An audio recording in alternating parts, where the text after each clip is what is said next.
खुद भी ठगता है और चतुर इतना है तू समझता मैंने दूसरों को ठग लिया। आचार्य भगवान कहते हैं जो नीलवेश्या परिणामी है वो वंचक अपने लिए है। ध्यान रख लेना, दूसरों का काम नहीं बिगड़ेगा, बिगड़ेगा तो आपका स्वयं का बिगड़ेगा। निद्रा वंचन धन धरणी तिव्य शरण। धन और धान्य को जिसको रखने की बड़ी इच्छा है और खरीद लो। सोना इतना कम हो गया, चांदी इतनी कम हो गई, सरसों इतना रेट चल रहा है, भर लो गोदामों को और उसको देख करके बड़ा खुश होता है। तिव्य शरणा हो, जिनकी संज्ञाएं तीव्र हो चुकी हैं। कौन सी? आहार संज्ञा, भय संज्ञा, मैथुन संज्ञा और परिग्रह संज्ञा। और जब आहार संज्ञा बढ़ जाती है तो क्या स्थिति होती है? आहार दंसनेण तत्सुभ जोगेण ओम कोठाय। ओम कोठाय माने जिसका खाली है पेट, आहार को देख करके परेशान होता है कि जल्दी मिले और जल्दी खाऊं। साधत सुदीर्ण राय, जिसके साता की उदीर्णा हो चुकी है उसके आहार संज्ञा बढ़ जाती है। साता की उदीर्णा होगी तो असाता आएगी। असाता में हमें ओम कोठाए, हर्ष में पेट खाली है, हर्ष में पेट खाली है, हर्ष में भोजन कथा कर रहे हैं। भोजन कथा हमें पाप को देने वाली है। आचार्य भगवान कहते हैं भैया समय अब मेरे दूसरे काम का हो रहा है, इसलिए ध्यान इतना रखना है आपको। इस वर्तमान में हुंडा सर्पणी काल के भरत क्षेत्र में रौद्र और आर्त ध्यान से युक्त जीव नष्ट, दुष्ट और पापी होता हुआ कृष्ण नील कापोत लेशाओं से युक्त देखा जाता है। ऐसी इस स्थिति में जो चारों ओर हमें रौद्र ध्यान, संकलित परिणामी, निर्दयी, जो पाप भीरू नहीं है, जो पापों से डरते नहीं, चैलेंज करते हैं कि अरे होगा क्या, देख लेंगे क्या होना है हमारा, करके तो दिखाए कोई हमें। आचार्य भगवान कहते हैं बेचारा, उसे बेचारा कहो। जो अपने को रोटी खिलाए वो बेचारा थोड़ा ही है, जो अपने पांव दबाए वो बेचारा थोड़ा ही है। वो तो अपने कर्तव्य कर रहा है भैयावृत्ति के, उसका काम है। अगर भैयावृत्ति नहीं करेगा तो तू तर नहीं पाएगा, सड़ जाएगा। और अगर उससे कहेंगे बेचारा भैयावृत्ति करके 10 बजे सोया था, अरे वो बेचारा नहीं है, बेचारा तो तू है जो भैयावृत्ति 10 बजे तक कराता रहा। बेचारा तो तू है भैया, क्यों तू भैयावृत्ति कराता है। आचार्य भगवंत कहते हैं हम आहार दाता को बेचारा ना कहें, जो आहार ले रहा है आहार संज्ञा को बढ़ा करके वो बेचारा है, उसे बेचारा कहें। जिसकी आहार संज्ञा बढ़ती नहीं है, केवल शरीर को चलाने के लिए आहार ग्रहण करता है, उसकी तरह गोचरी की तरह, गाय गोचरी करती है, गोचरी वृत्ति की तरह, अश्व पूरण की तरह उस गड्ढे को भरता है, औगुन की तरह उस पहिए में औगुन लगाता है कि चरमराहट ना हो जाए, उस औगुन की तरह, भ्रामरी वृत्ति की तरह बोहरा फूल का पराग ले लेता है, लेकिन फूल को किंचित कष्ट नहीं देता। हम ना भौरे हैं, ना गाय हैं, ना गाड़ी के पहिए हैं, हम हैं कौन? कौन सा शैतान दैत्य हमारे अंदर बैठा हुआ है जो किसी तरह की गोचरी के लिए हमें प्रेरित ही नहीं करता है। हम भौरे बन जाएंगे, त्रिंच कहलाएंगे। भौरे नहीं बनना है, भौरे की प्रवृत्ति है कि श्रावक के यहाँ पर जो श्रावक खुश होकर के दे उसको तुम ग्रहण कर लो और उससे ना अच्छा बोलो ना बुरा बोलो। जैसे तीर्थंकर महावीर चंदना के यहाँ गए, भोजन करके आहार लेकर वापस अपने स्थान पर पहुँच गए, ठीक इसी तरह हम भी अपने इस वृत्ति से इस आर्त और रौद्र ध्यान को हटाने का पुरुषार्थ करें और अपने जीवन में रुद्रता के भावों को छोड़ें, दुख पीड़ा का निरंतर ध्यान ना रखें। इन्हीं भावनाओं के साथ में आचार्य भगवान ने हमें आज बहुत ही सुंदर इस प्रकरण को बताया है जो हमारे जीवन में एक अभिन्न अंग बन चुका है। हम आदरौद भी करना अच्छी तरह जानते हैं और पीड़ा का रोना भी अच्छे से जानते हैं। इसलिए एक पाप भीरू आत्मा जब डर जाती है, सहम जाती है, घबरा जाती है, तो अपने गुरु के चरणों में निवेदन करती है, संसार भ्रमण के गहन दुखों से अब मेरा मन घबराया, बाह पकड़ कर मुझे थाम लो और मिटा दो जग माया, बाह पकड़ कर मुझे थाम लो और मिटा दो जग माया। देह जीव की परम भिन्नता हो, देह जीव की परम भिन्नता मैं अब तक ना जान सकी, गुरु मारिणी रहूंगी भव भव मुझे बचा लो बहुत थकी, गुरु मारिणी रहूंगी भव भव मुझे बचा लो बहुत थकी। ज्यों ज्यों जिन वाणी का अध्ययन गुरु माँ का उपदेश मिला, त्यों त्यों इस अज्ञानी मन में सच्चे ज्ञान का कमल खिला, त्यों त्यों इस अज्ञानी मन में सच्चे ज्ञान का कमल खिला। दर्श विशुद्धि को प्रगटा लूं हो,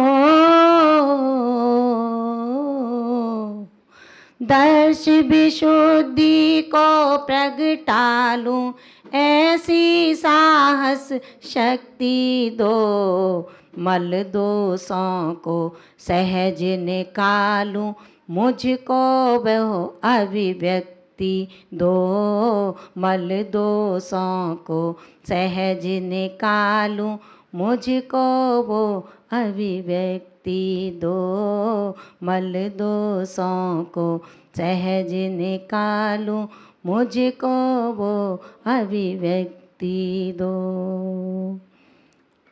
आत्मार्थी की इस भावना को पूज्य गुरुदेव गुरु के चरणों में रखा।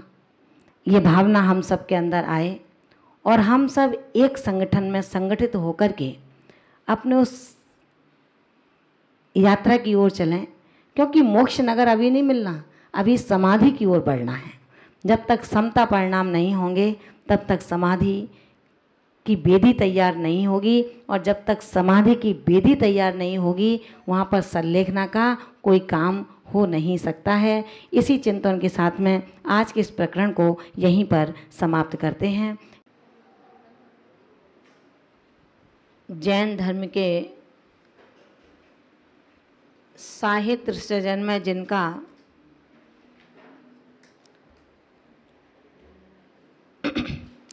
अनंत उपकार रहा, जिन्होंने भगवान महावीर के शासन की, जिन धर्म की उस ध्वजा को इतना उज्जवल और ऊंचा किया, जिसके लिए उनको प्रसाद बतौर भरत क्षेत्र से विदेह क्षेत्र की यात्रा का सौभाग्य प्राप्त हुआ, जहाँ भेद अभेद में परिवर्तित होता है, जहाँ अशुभोपयोग शुभोपयोग में बदल जाता है, जहाँ चक्षु आध्यात्म के चक्षु बन जाते हैं, वहाँ पर कल काल में भी तीर्थंकर के साक्षात दर्शन करने का श्रम जिनको, श्रेय जिनको प्राप्त हुआ, ऐसे आचार्य भगवंत कलिकाल सर्वज्ञ श्री उमा स्वामी महाराज के श्री चरणों में हम सभी उनके परम उपकार के कारण त्रिभक्ति पूर्वक नमोस्तु निवेदित करते हैं। आचार्य भगवान ने जो 2 धाराओं का एक ग्रंथ हम सबके लिए दिया, जिसके अंदर यति धर्म की क्या अपेक्षाएं होती हैं और श्रावक धर्म की क्या अपेक्षाएं होती हैं। आचार्य भगवंत ने कल हमें बताया, जो लोग ये कहते हैं कि पंचम काल में ध्यान संभव नहीं है, जो लोग ये कहते हैं पंचम काल में धर्म संभव नहीं है, ऐसे अज्ञानी जीव के लिए आचार्य भगवंत ने कहा है कि यदि हम ध्यान की सिद्धि पंचम काल में नहीं मानेंगे तो हमारे धर्म का लोप हो जाएगा। ध्यान के जब भेद की बात आती है और आर्द्र और रौद्र ध्यान को जिन्होंने बताया कि आर्द्र रौद्र ध्यान में रहता है कौन? मिथ्या दृष्टि आत्मा, जिनके परिणामों में दया करुणा अनुकंपा किंचित भी नहीं पाई जाती है, जिनके हृदय में पाप भीरता नहीं होती है, निडर निर्भय होकर के वो दुष्ट और निर्दयी हो जाया करते हैं। अपनी वाचालता से किसी दूसरे का नहीं, स्व का ही घात कर बैठते हैं। ऐसे हुंडापणी काल के प्रभाव से और स्वयं के पुण्य की क्षीणता से, जब स्वयं का पुण्य क्षीण होता है तो पंचम काल क्या चौथे काल में भी पुण्य नहीं हो पाता है। जिसके पलड़े के अंदर पुण्य है ही नहीं, वो भला तीर्थंकर के पादमूल में भी क्यों न बैठा हो, फिर भी अपना कल्याण नहीं कर पाता है। और यही कारण है कि सिद्धालय में भी निगोदिया जीव ठसाठस भरे हुए हैं, लेकिन उस सिद्धालय में रहने से उनका प्रयोजन ही क्या सिद्ध होता है। आचार्य भगवंत कहते हैं, हम इष्ट वियोग, अनिष्ट संयोग, पीड़ा चिंतन, निदान बंध, इन आर्त ध्यानों से बचने का पुरुषार्थ करें। रौद्रता जब हमारे परिणाम में आती है तो वो रौद्र ध्यान में परिवर्तित हो जाता है। ध्यान तो होते हैं पंचम काल में भी, अब इतना जरूर है कोई खोटे ध्यान में लगता है तो कोई शुभ ध्यानों में लग जाता है। आर्त ध्यान और रौद्र ध्यान दोनों अशुभ ध्यान हैं, जो नरक और निगोद के हेतु हैं। इन हेतुओं को हम तभी मिटा सकते हैं, तभी दूर कर सकते हैं, जिसको मैं मारने के लिए, मरने के लिए मजबूर करूं और उसके बाद खुश होकर के आनंद मनाऊं।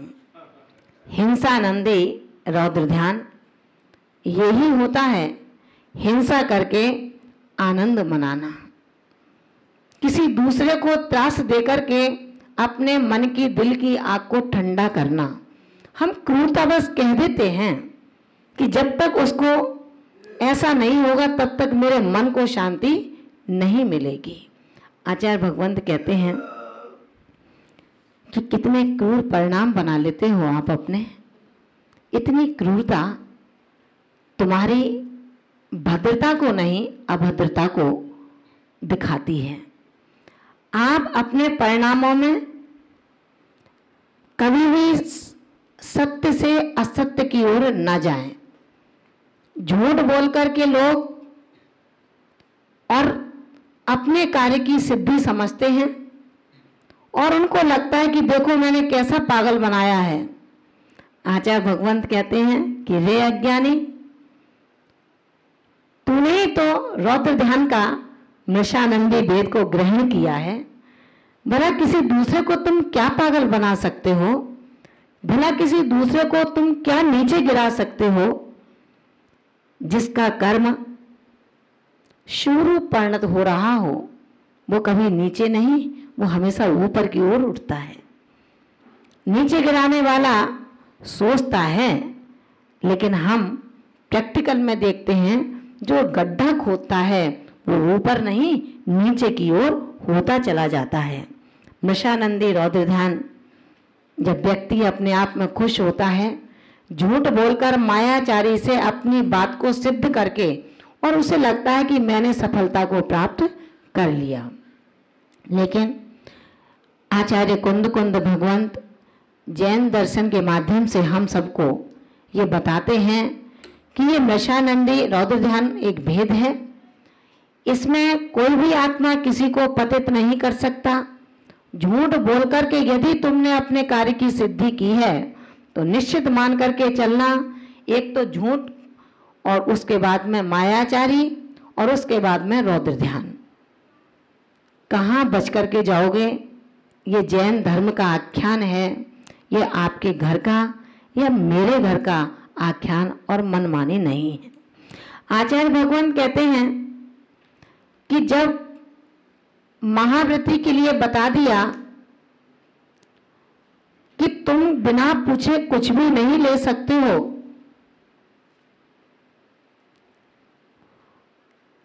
ऐसी परिस्थिति में यदि तुमने अपने संग के साधु की ही उसकी चौकी से कोई ग्रंथ, पुस्तक, डायरी, पेन, घड़ी आदि इसलिए लिया कि मैं अपने अध्ययन काल में इसका उपयोग कर लूं, तो भी आचार्य भगवंत कहते हैं तुम्हें दोष लगता है। जल मृतिका बिन और ना ही कछु गहे अदत्ता।